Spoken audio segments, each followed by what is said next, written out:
So when I was in my undergrad, I took this course called The Psychology of Death and Dying, which isn't as edgy as it sounds, I swear. But there's one thing I come back to from that class, at least once a week. Imagine you're walking to school and you see a squirrel get hit by a car. It dies, very sad. And on your way home, you see the squirrel now on the side of the road, looking not great, obviously, but still very much the squirrel you saw die earlier that day. And every day you walk to school, you see the same squirrel on the side of the road, except every day it decomposes a bit more and faces rain and wind and frankly resembles less and less of a squirrel or any animal. Now, here's where it gets interesting. One day, you're walking with your friend and you say, hey, look at that dead squirrel.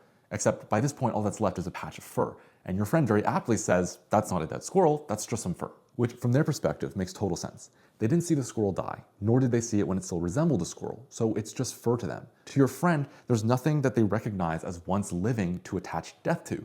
The fur is just non-living, like a rock or some litter. And what this highlighted for me is that things are remembered as living for as long as someone remembers or recognizes that they once were. If you place yourself in the squirrel's position, you cease to have been a living thing once no one recognizes or remembers that you once were a squirrel. And in a larger philosophical sense, I think my takeaway from that was live brazenly so that others may know you were alive.